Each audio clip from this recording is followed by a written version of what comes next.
Thank you for joining us for an overview of the Silver Falls School District Framework for Grading.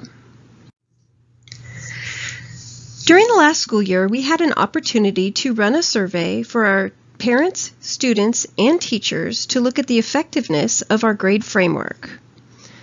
We then put together a parent and teacher team to build a framework that we could apply consistently and effectively district-wide. Last spring, we provided some staff training on using the framework, and this fall we will provide additional staff training and this parent training on the use of our framework. Within the Silver Falls School District framework, there are no changes to our K-5 grading and reporting system. Here's an example from Grade 3. A Grade 3 report card would say, responds critically to text questions after reading. Our teachers use a 1 to 5 scale to indicate whether the student is beginning, in progress, nearly meets, or exceeds that standard. That will remain the same for all of K-5.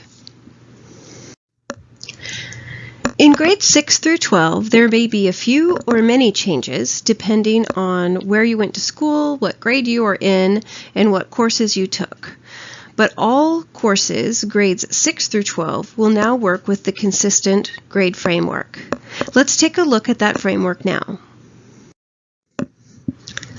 The first component of our grade framework is our course structure.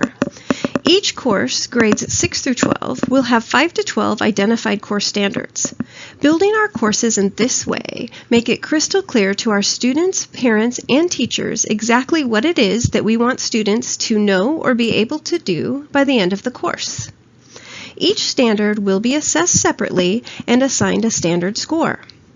Assessments for those standards may include, but are not limited to, rubric evaluations, exams, projects, assignments, quizzes, presentations, observations, labs, really anything I as a teacher use to assess my students' understanding or mastery of a standard may be included in a standard score. The method for calculating the standard score, whether that be average or mode or high mode, will be determined by course and clearly communicated in the course syllabus after it is approved by the department chair or the building principal. The standard scores will then be averaged into a single grade for the course. That may be a letter grade or it may be a number, and we'll go over how to convert those in the next slide. So what this will look like for you in a practical demonstration is if I'm teaching a course, I'm going to identify 5 to 12 course standards, and for demonstration purposes, these are my course standards. And I would have these listed out both in my course syllabus and you can see them in the gradebook system. So as I teach and assess Standard 1, I might have a quiz, an assignment, a project, a presentation. And I'm going to use all of these things that I have assigned to calculate my standard score. So my kiddo in this class gets all of these opportunities to demonstrate that they've mastered this. And this then might average, or it might add, or it might be a mode. Again, that will be identified for you in your course syllabus. But regardless of the calculation method, I'm going to get a standard score for each. And it might be a number and it might be a letter, but they're interchangeable now, as we'll show you on the next slide. So I will continue to teach through the course, covering all of these standards and having assessments in each of these standard areas. At the end of the course, I'm going to have standard scores for every standard. This makes it very clear to students, parents, and teachers where students are mastering standards and where they're struggling to master standards. At the end of the course, then, all of these standard scores will average and give you a final grade for the course, which again might be a letter, might be a number. But it will be an equal representation of all of the standards that we've asked our students to master within the course.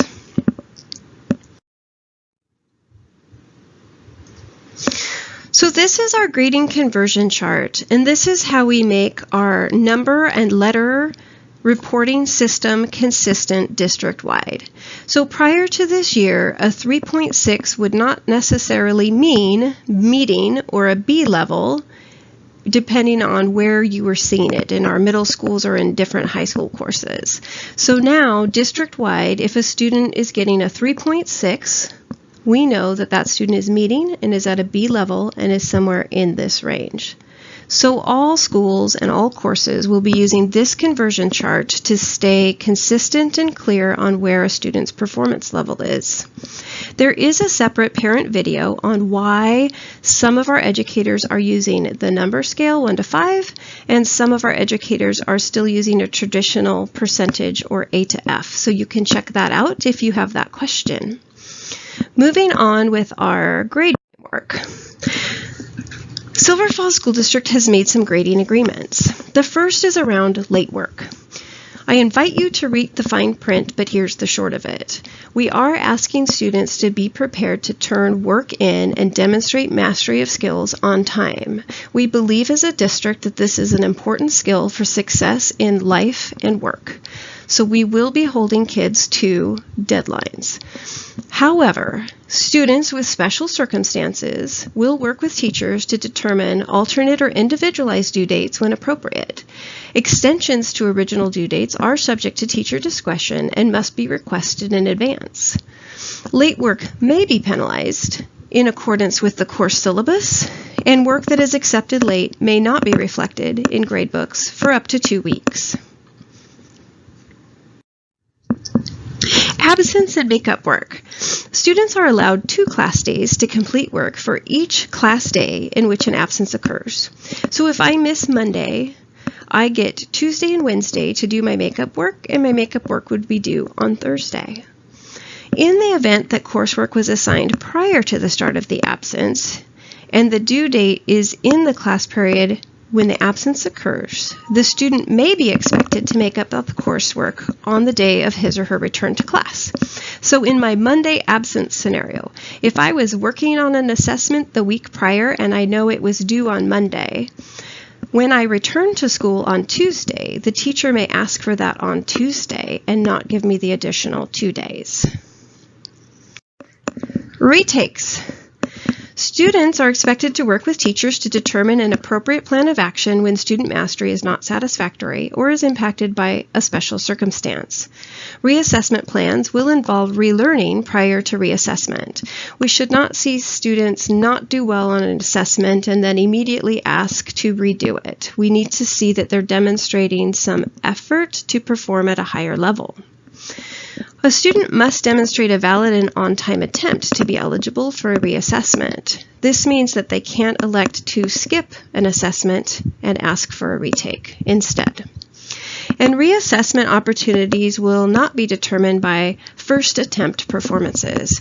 This means regardless of how a student performed on an assessment the first time, if the teacher and the student believe it's appropriate for the student to reassess and demonstrate higher mastery, then we would allow that. Opportunities for reassessment are determined by teacher discretion and will be reflected in the course syllabus. Personal management or employment skills.